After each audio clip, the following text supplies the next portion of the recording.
Hello friends, welcome to ET Indian channel, and today we are making not one, not two, but 5 amazing Indian vegetarian dishes, starting with this amazing spicy zucchini curry followed by bell peppers, mushrooms and paneer dish, which is great with noodles as well as rice. Then we have this coconut curry, blend of different vegetables in coconut milk, followed by eggplant and potato dish, simple and tasty. Last but not least, we will have very comforting butternut squash and chickpea dish. They are all vegan, they are amazing and flavorful. Let's start with this spicy zucchini curry. So we will start by heating a pan with a little bit of an oil. Once the oil is hot, then we will add in our cumin and mustard seeds. Give seeds about 30 seconds, let them sizzle so that their flavor can be released. Next, add 1 dried red chili, crush it and add it in. That's where you will get a little bit of a heat from. If you don't want heat, then you can keep it whole. Adding chopped onions, in fact thinly sliced onions, mixing them well with these spices, and we will give it about 30 seconds, a minute. Then we will add in some grated ginger. You can also use ginger paste here. You can also have chopped chunks of ginger if you'd like. So we are adding on that heat level, chilies and ginger.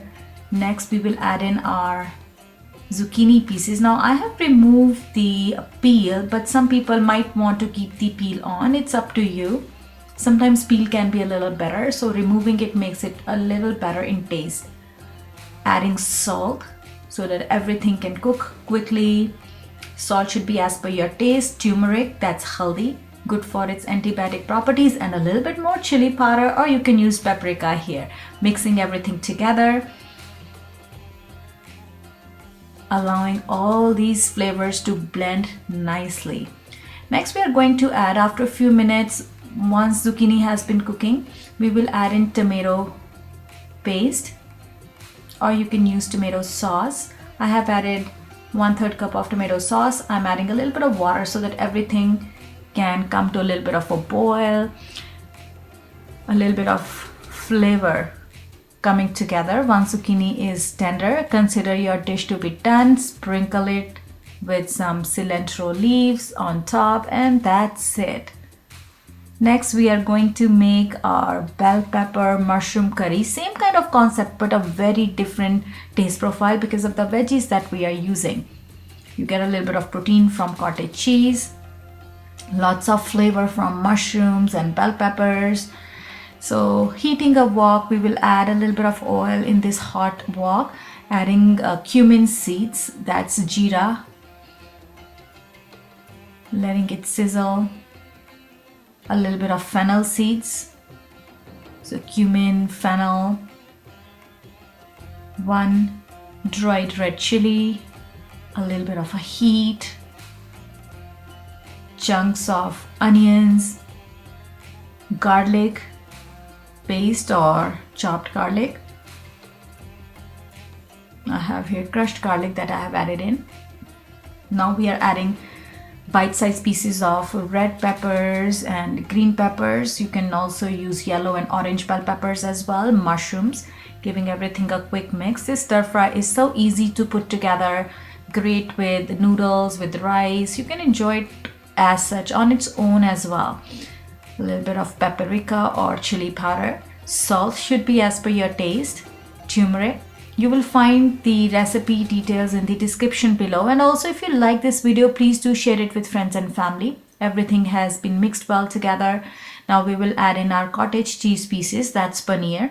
You can get it from your local Indian grocery store, or you can also use tofu here if you'd like. Then it becomes completely vegan, otherwise it stays vegetarian. Alright, once we have mixed everything together, to lend it a little bit more tanginess, we are going to add in our tomato sauce. Again, you can use tomato paste, and you will add a little bit more water. With tomato sauce, we don't have to add any fresh tomatoes. We are just mixing these ingredients together, and it tastes really good. Once everything is mixed well, then you can add a little bit of water if you'd like, depending on how thick or thin you want your curry. I'm adding 1 can of water with 1/2 cup of tomato sauce. We will cover the pan, let everything cook together. All the flavors will blend beautifully. Adding a little bit of curry powder, a little bit of curry flavor. I like making my own curry powder, but of course you can use store-bought curry powder as well. Cover and let it cook so that your bell peppers and mushrooms become a little tender. Mushrooms do have its own water, so they will release a little bit of water in this dish too. Look at that nice beautiful bubble. Things have come together beautifully.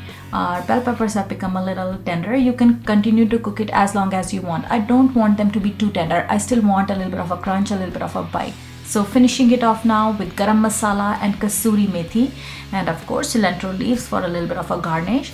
And that's it. Your dish is ready. Garam masala is always added towards the end of the dish, and kasuri methi for that nice exotic flavor. So here is your bell pepper and paneer curry, friends. Hope you liked it. Now let's move on to our veggie coconut curry. The veggies simmered together in coconut milk lend an amazing flavor to this dish. So oil is hot in our wok here, and I'm adding mustard seeds. I'm using yellow mustard seeds along with some cumin seeds, really finely chopped onions,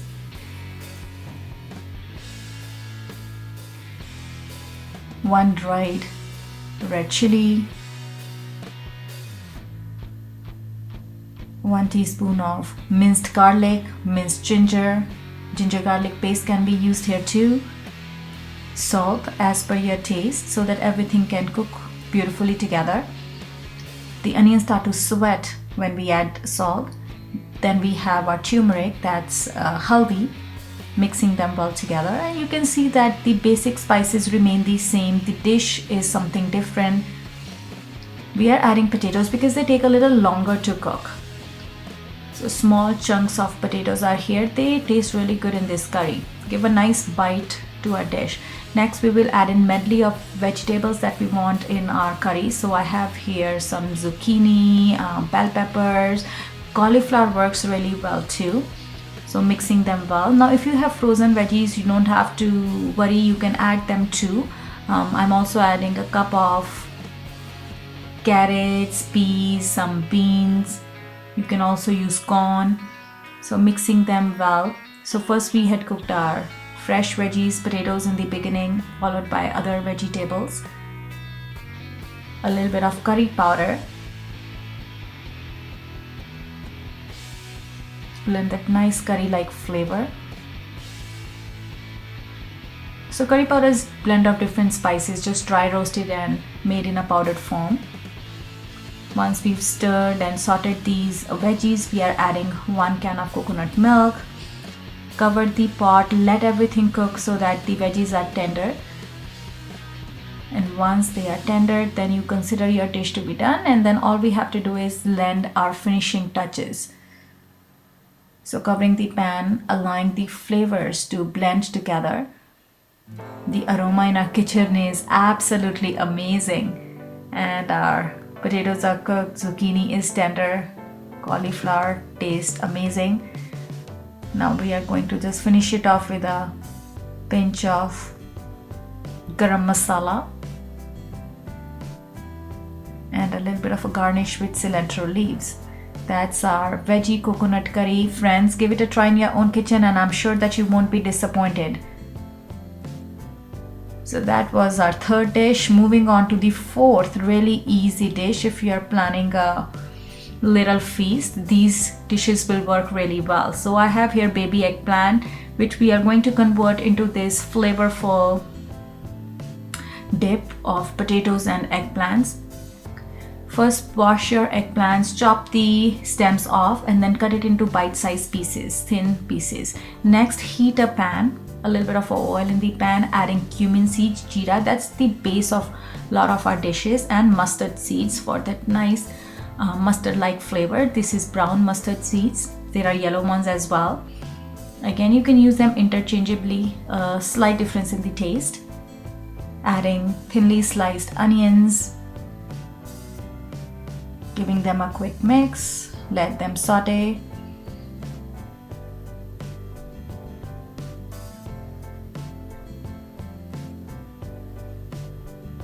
Adding 1 teaspoon of minced garlic.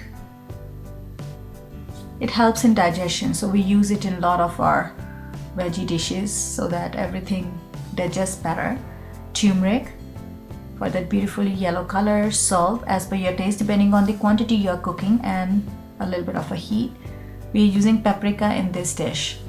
Once you have mixed all these ingredients together, then we will add in our eggplants that we have thinly sliced. Onions and eggplants are going to cook together.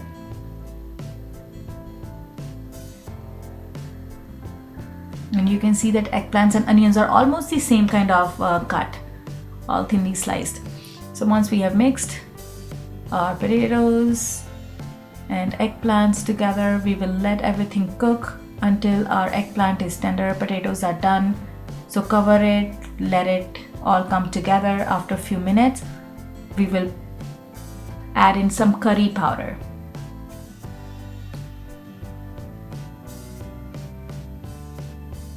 And 2 tablespoons of tomato paste this time, because it's not a curry. It's not like a dish that you would enjoy it with rice. This is more of a side dish, more to be eaten with a flatbread like rice, with parantha, with naan. That's why keeping it on the drier side, but again quite flavorful. Here we go, everything has come together beautifully. Our potatoes have become a little tender.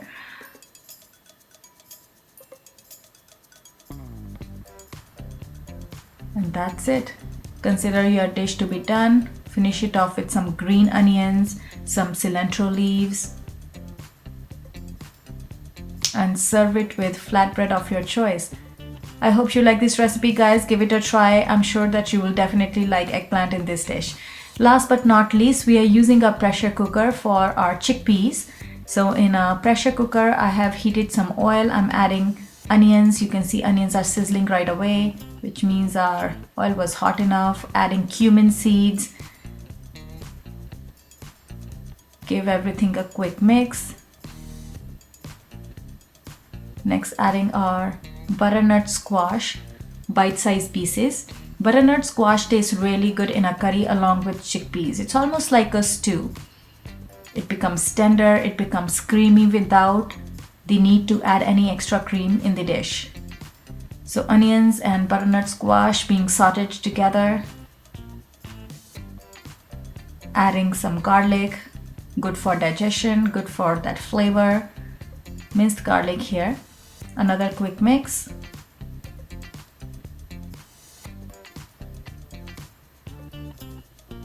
Turmeric, that's haldi. Salt as per your taste.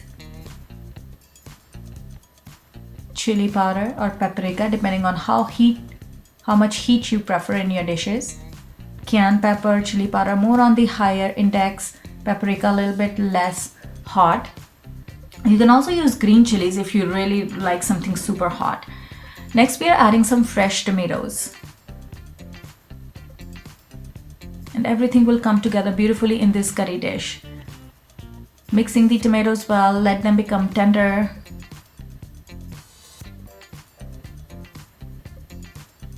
And this is a great dish to enjoy in this month of November. So here I have chickpeas that were soaking in water. I'm discarding the water and we will add in chickpeas in our pressure cooker. If you don't have time to soak the chickpeas, you can use them as such, adding curry powder. You can also use canned chickpeas. That makes the process really fast. I usually use raw chickpeas that I soak in water overnight when I know that I want chickpea curry the next day. Mixing these ingredients well. Tomatoes are becoming tender. You can see curry powder is going to lend nice flavor to our stew. Adding cup of coconut milk. So chickpeas, butternut squash, coconut milk, going to make our curry really delicious. If you don't have coconut milk, don't worry, just add an extra spoon of curry powder and just use water. You will still get a really delicious curry. A little bit more water so that chickpeas can cook nicely. Addition of kasuri methi right now before we close the pressure cooker. A quick mix to our ingredients. So kasuri methi is dried fenugreek leaves, a little different from cilantro. That's it. Cover your pressure cooker, let it cook, and once there are 3-4 whistles, pressure cooker has cooled down, then open the lid and you will have this nice tender chickpeas along with butternut squash that just melts in your mouth. Add in cilantro leaves and your dish is ready. So what do you think? I hope you like these recipes, guys. Give them a try in your own kitchen. Share it with your friends and family. With a little bit of planning, with a little bit of preparation, you can have delicious vegetarian meal at home. I hope you will like and share this video. Thank you for watching. Have a great day.